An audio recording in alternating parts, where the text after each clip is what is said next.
Hello and welcome to another episode of Stories from the Toy Shelf Unscripted. This is, well, my attempt at something really quick and fast, but we'll see how this turns out. You can chalk this up for another Seeker episode, but this is a specific one on my favorite Seeker and actually my favorite Decepticon of all time, Thundercracker.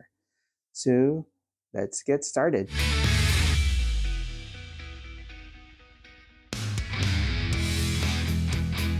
Hello, so let's get started. Thundercracker. So again, this is just a one-off video brought about by the excitement, my excitement upon the arrival of, this guy, the Studio Series Thundercracker based on the animated movie. Supposedly the ultimate chug version of Thundercracker. So just when I thought I was good with the Earthrise Seekers, Hasbro has me again. So far we only have Thundercracker, but Starscream and Skywarp are sure to follow at some point this year. But anyway, I just thought I'd give my thoughts. I know everyone's given the reviews on this guy already, but I figured what the hell. Since I love Thundercracker so much, I mean, he's my favorite Decepticon, I figured I'd give my thoughts. And me being a self-confessed Seeker whore, basically I'll buy any type of Seeker there is, I thought I'd just give my thoughts. So if you don't mind, that's exactly what I will do. Also, for added entertainment, for your entertainment and my torture, I figured, why not attempt another? I know I've done this before with Missing Link Sunstreaker, and this, I guess, is a level up. I figured, why not give it a shot and try to transform this guy on camera? So, full disclosure, I've done this a couple times already, so I'm fairly familiar with the transformation sequence. And okay, well, let's start with the jet mode anyway. There's nothing else to say, but it's a pretty good jet mode. It's a huge improvement from the Earthrise for one specific reason. Landing gear. It doesn't look like it's like resting on its bottom on the ground. But other than that, my only issue with this is this empty thing here. I mean, I saw it in videos before and it just really bothered me. I know it's not obvious from the top, from the side, from the front, from the back, but it just bothers me. It just feels like amateur engineering. I mean, they could have figured out a way to, I don't know, compress this. Sorry. I live next to an airport, so there will be the occasional plane. Please bear with me. So yeah, like I said, I wish they could have found a way to cover this portion up. The hollowness just looks amateurish. But that aside, everything else about this alt mode is pretty sweet. A lot better than, I mean, the Earthrise mode is pretty sweet as well, but this is just so much better. Anyway, let's get to the main event, the transformation. So let's start with the obvious. Landing gear up, weapons out, feet down. So basically, anyway, this isn't really an instructional video, so I figured I'll just ramble along. I hope you don't mind me rambling along as I do this. But my basic thoughts on the transformation, it's not terrible. I mean, it doesn't break any new ground or anything. But that being said, I do feel that it's not as streamlined as previous versions of Thundercracker. It just doesn't feel as smooth, if that makes any sense. I mean, it's not terrible, but I think it's been a while since I transformed the Earthrise version, but I think I might prefer that transformation better. Transformation, okay, not the end result, because I'll show off the Earthrise next to this guy after I get him into robot mode.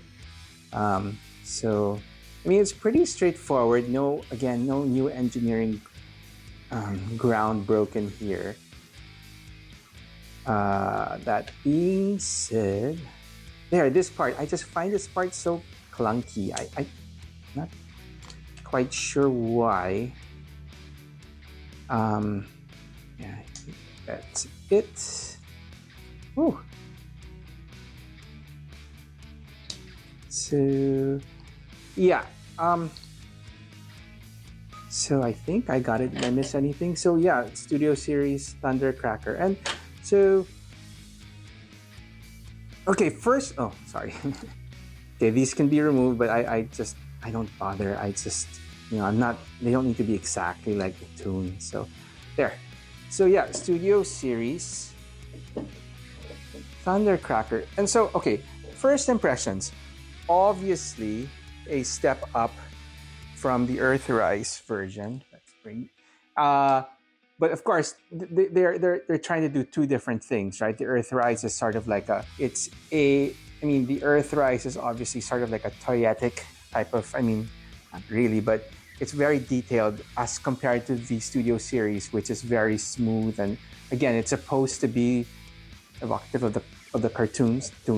That being said, I still feel it's a bit too much in the sense that, this is supposed to go with Studio Series, Megatron, and Soundwave. And even compared to those guys, this guy is just a little bit too smooth for my taste.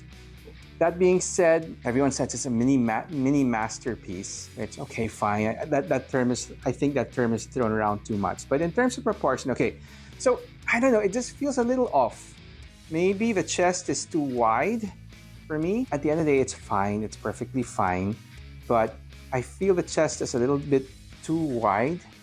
And I don't, again, it's not really a deal breaker, but I'm not a big fan of the wings being too static. I like my wings to have a little bit of a tilt backwards. I know it's a bit clunky on the Earthrise version because it kind of like, it's like a break in the wing, but still, it adds a little bit more dynamism, dynamic look to the profile, right? With the curve. So I don't know. The static wings are kind of a little bit of a, hassle, but it's not a deal breaker. What I do love is how they fix this, because again, my biggest problem with the Earthrise was that it just felt like an upgraded Classics Seeker, which is fine in itself, but it, how many years? Over a decade. It was over a decade between those two, and you'd think they would have come up with better engineering since then. But yeah, and this really bothers me.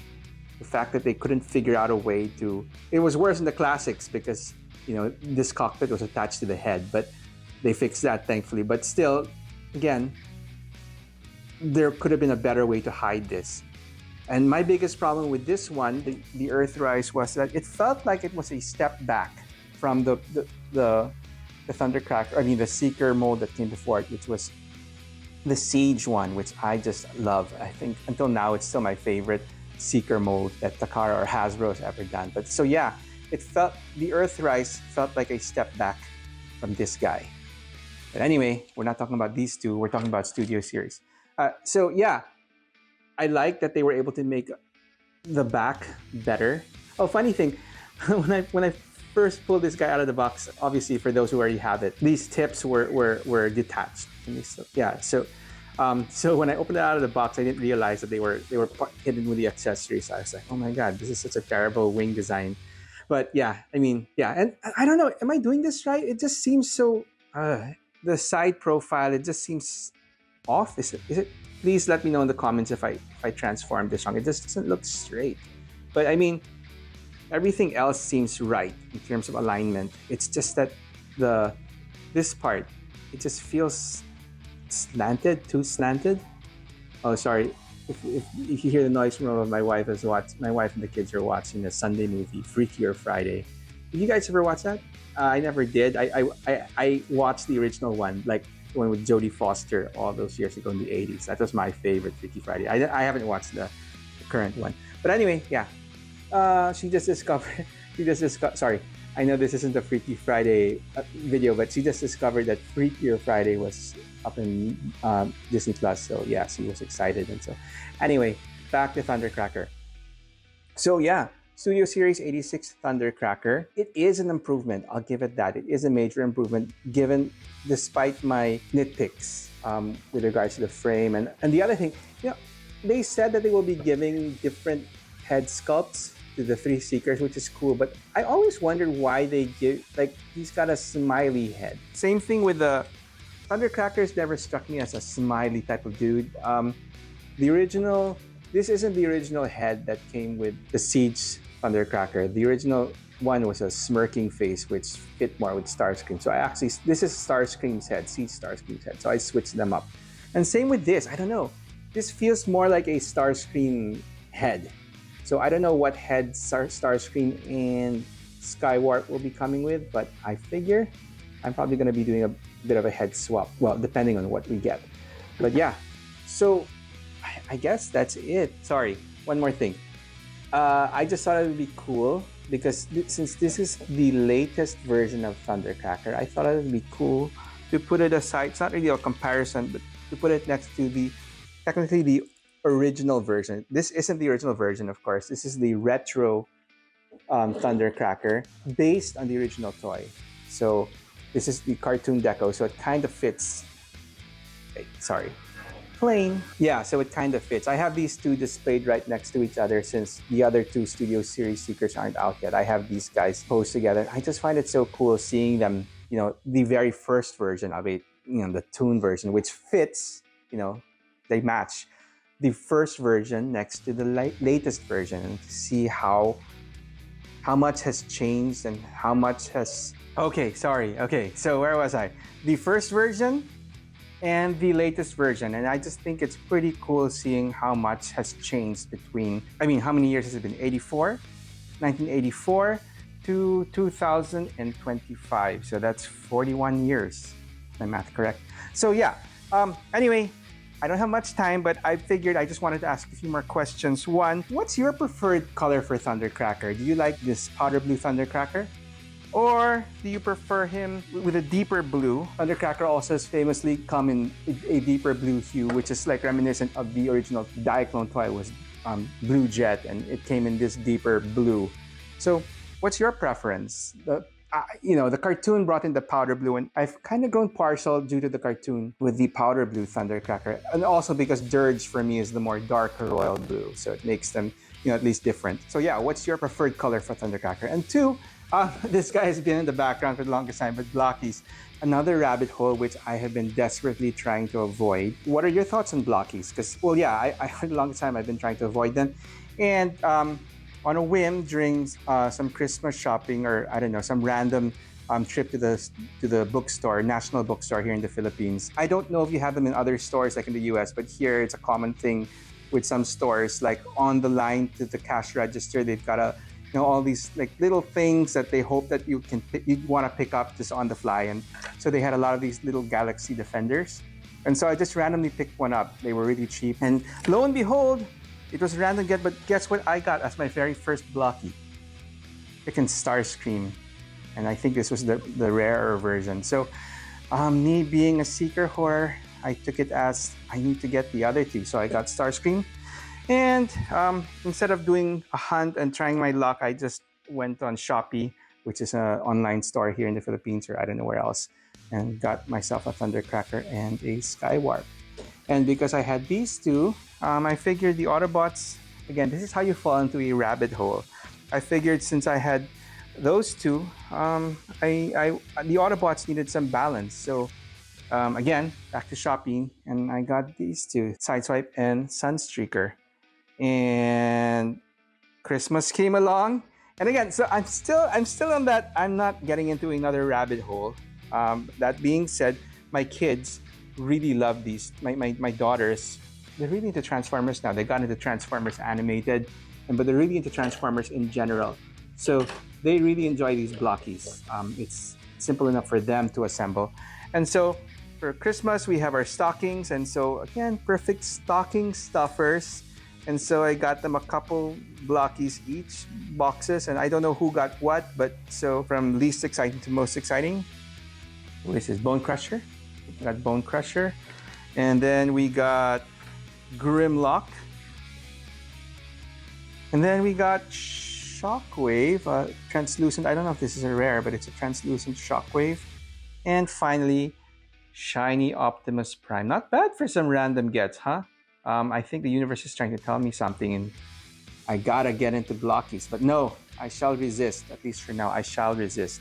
But anyway, I just thought I'd share. What are your thoughts on Blockies? Are you guys into them? I know this is just one of the different types of model Transformers you can get into, but yeah, so that's it, I guess. So once again, just a quick video to share my excitement over Studio Series Thundercracker. And then we have the retro version, Earthrise, which I do not plan to sell because, like I said, I'm a seeker whore. So I have multiple versions of the three seekers, and so I do have no plans of selling my Earthrise ones because they fill a niche. I mean, if you like them smooth or if you like them detailed, I've got them both. So Earthrise is not going anywhere, and Siege, or Blocky Thundercracker, is definitely not going anywhere. Just love this guy. So yeah, maybe when we eventually get all 3 Studio Series Seekers, I'll do another video. But now, that's it. So thanks for watching. Until the next episode. Bye.